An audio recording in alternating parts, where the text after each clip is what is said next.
नमस्कार दोस्तों, village culture channel में एक बार फिर से आपका स्वागत है। तो कथा चल रही थी भगवान देवनारायण की। तो सारे बगड़ावत मारे जाते हैं और सारी रानियां सती हो जाती है। केवल माता साडू को भगवान वचन दे रखा कि तेरी गोद सुनी है तो पुत्र जन्म में मैं तुम्हारी गोदी में आऊँगा। तो माता साडू इसी आस में वो सती नहीं हुई, तो वो अकेली रहती थी। हीरा दासी उनके साथ थी।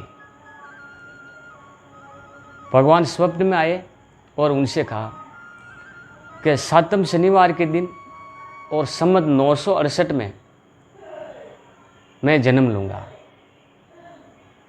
मालाशेरी डूंगरी पे आऊँगा मैं और कमल पुष्प में मैं आऊँगा। तो माता साडू बड़ी प्रसन्न हुई, सज धज के नए कपड़े पहन के रात्रि के करीब 4 बजे माता साडू मालाशेरी डूंगरी गई। ये गोटा गांव के पास में ही है मालाशेरी डूंगरी। वहाँ गई, सारे वृक्ष हरे हो जाते हैं, प्रकाश फूट जाता है, जैसे उजाला हो गया हो। जगह सुहावनी बन जाती है। मोर पपैये गीत गाने लगते हैं और भगवान देवनारायण का जन्म अवतरित होता है।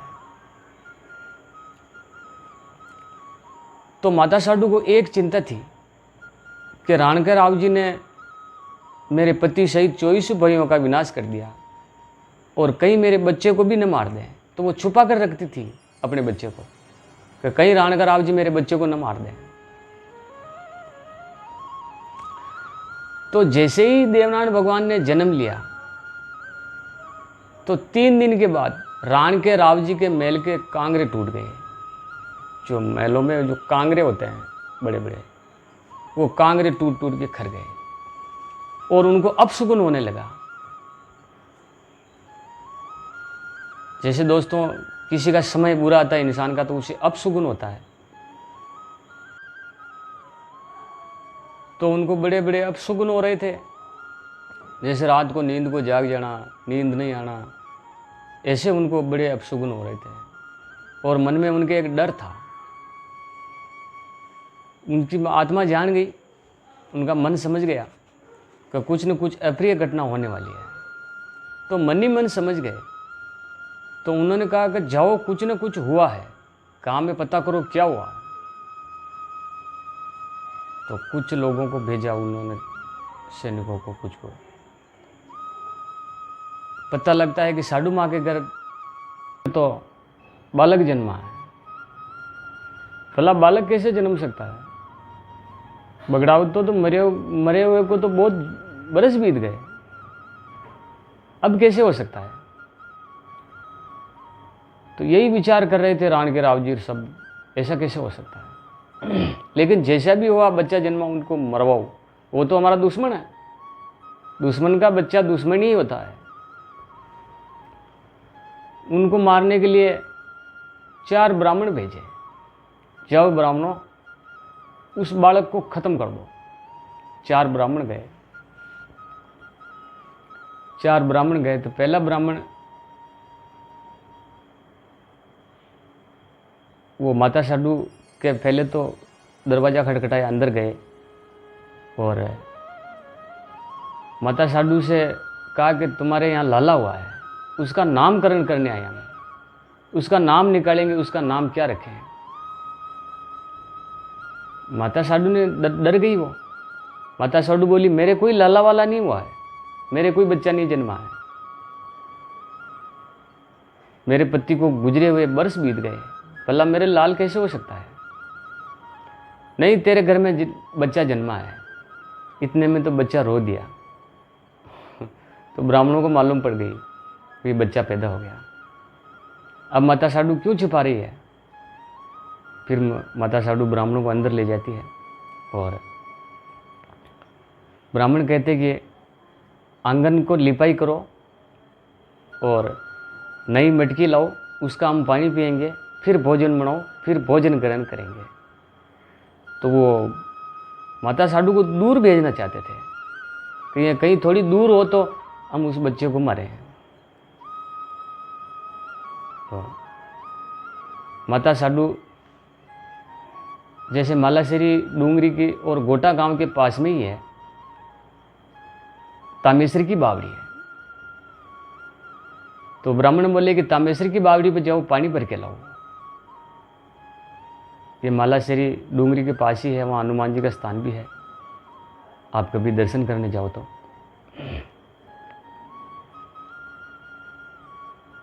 तो माता साधु घड़ा उठाया और पानी लेने चली गई। करीबन 1-2 किलोमीटर दूर थी बावड़ी, गांव से दूर है। तो उधर देखा कि अब घर में कोई नहीं है, केवल हीरा दासी है। हीरा दासी को बोला कि आप छाने बीनी के लाओ कंडे, थापड़ियाँ, काकड़ में जाओ। हीरा दासी को उधर भेज दिया, बच्चे का ध्यान हम रखेंगे, आप जाओ। अब हीरा दासी छाना चुगने चली गई।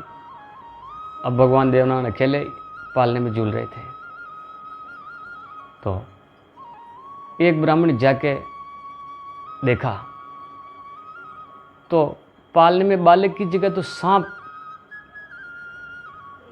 प्लेटा खा रहा, सांप कुंडली मार के बैठा। ब्राह्मण भागा भागा लत फटाफट दूसरे ब्राह्मणों को बैठा बोला, अरे पालने में तो कोई नहीं है, पालने में तो बच्चा नहीं है, सांप खेल रहा है। दूसरे ब्राह्मण का तू पागल हो गया है, तू हड़बड़ाहट में कुछ गलत देख के आ गया है, मैं जाता हूँ। दूसरा ब्राह्मण गया। दूसरा ब्राह्मण गया अंदर, तो देखा तो वहाँ गोयरा, जैसे गोयरा होता है, गोयरा खेल रहा। वो फटाफट वापस आया और दूसरे को बोला, अरे सांप नहीं, उसमें तो गोयरा है। जब तीसरा गया उसने कुछ और देखा। जब चौथा गया तो बालक ही खेल रहा है। वो वापस आ गया, वो तो बालक ही है, आप तीनों तो हड़बड़ा गए हैं और आपको आगत उगत में ध्यान नहीं पड़ी, इसलिए आपको कुछ भी नजर आ रहा है। चलो चारों एक साथ चलते हैं। तो चारों एक साथ जाके भगवान देवनारायण को जैसे ही पकड़ने लगे तो चारों ब्राह्मण वही इसी वक्त अंधे हो गए और नाकों कानों से उनके खून बहने लगा। उधर माता साधु जैसे ही पानी भर रही थी, उसको अपशुगन हुआ।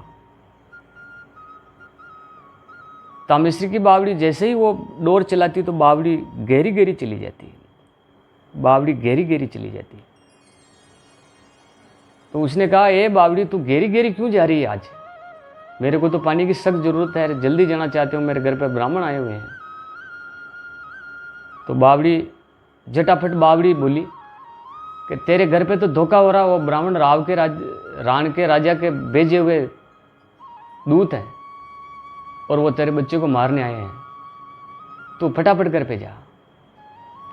एक बंदरिया खेल रही थी पेड़ पे, वो बंदरिया बोली कि माता साधु तुमने कोई पीड़ का बालक जन्म नहीं दिया है, इसलिए तू बच्चे को ऐसे ही छोड़कर चली आई। तू आज मेरा बच्चा है, मेरे छाती के लगा के रखती हूँ मैं, मेरे सीने के लगा के रखती हूँ मैं, बंदरिया हूँ, जानवर हूँ फिर भी, और तुम इतनी दूर से पानी लेकर बच्चे को अकेली छोड़ के आ गई। जो कि हीरा दासी है, हीरा दासी को तो उन्होंने छाने बीनने के लिए भेज दिया। फटाफट बावड़ी ने पानी दिया और फटाफट लिया। घर पे आए तो ब्राह्मण चिल्ला रहे थे, कह रहे थे माता साधु के पैरों में गिर गए, हे माता हमें क्षमा कर दो, हे माता हमें क्षमा कर दो, आपका बालक तो भगवान का अवतारी है, आप ही कह सकती हो तब ये हमारी आंखें सही करेंगे। माता साधु भगवान विष्णु का नाम लेकर स्तुति करती है और चारों ब्राह्मण सही हो जाते हैं। चारों ब्राह्मण सही होकर राणका राव जी के पास चले जाते हैं।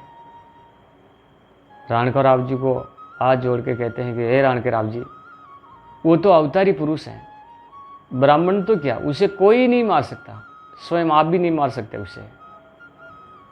उसे मारने का संकल्प छोड़ दीजिए। इधर माता साडू घबरा गई, अब मेरा बच्चा नहीं बचेगा, अब तो ये मार ही देगा राणा राव जी। तो उनके नापा और उनके जो गायें चराने वाले ग्वाले थे जो माता साडू को दान में मिले थे, और 1,80,000 गायें और 1440 उनके चरावाए थे, उनको सबको बुलाया। माता साडू के पास घोड़े, गधे, गायें, ऊंट सब कुछ था। सब कुछ वो फटाफट लेकर रवाना हो गई और अपने पहिर मालवा, देवास मध्य प्रदेश में पड़ता है। भगवान देवनान का ननिहाल देवास मालवा में है, जो अभी एमपी में है। माता साडू रवाना हो गई अपने पैर के लिए भगवान देवनान को लेकर। तो जैसे ही दोस्तों भीलवाड़ा के पास पांसल गांव है, पांसल गांव के पास देवनानी जी को उसका पालना था नीचे रखा, और माता साडू गायों की तरफ कोई गाय इधर जा रही, कोई गाय इधर जा रही, तो माता साडू उनके पीछे पीछे गायों की इकट्ठी कर रही थी। ग्वाल भी इकट्ठी कर रहे थे, और एक ग्वाल को बोला कि तुम बच्चे का ध्यान रखना। वो तो खेलने लग गया, ग्वाल तो मालूम ही नहीं रहा। एक शेरनी आई और भगवान देवनान को दूध पिलाने लगी। इतने में माता साडू की नज़र पालने के पास गई तो शेरनी उसको दूध पिला रही है। माता साडू ने फटाफट आके शेरनी से कहा, हे शेरनी तू ये क्या कर रही है? क्योंकि हे माता साडू आप घबराओ नहीं, पिछले जन्म का कर्ज था भगवान के ऊपर मेरा, तो मैं आज उतार रही हूँ और भगवान को दूध पिला रही हूँ। तो वो पालना जी का स्थान है आज भी पांसल में, क्योंकि माता साडू ने वहाँ पालना उतारा था उसका। अब वो शेरनी पिछले जन्म का दूध पिला रही, तो शेरनी कौन थी और उसका कर्ज कैसे था, इस पे चर्चा दोस्तों बाद में करेंगे। तो मित्रों कथा कैसी लगी? अच्छी लगी हो तो कमेंट जरूर करना, चैनल को सब्सक्राइब करना और लाइक करना। लाइक से ही वीडियो हमारा आगे जाएगा और जन जन तक जाएगा, फैलेगा। आपका एक सब्सक्राइबर और एक लाइक किसी की ज़िंदगी बना सकता है। धन्यवाद दोस्तों।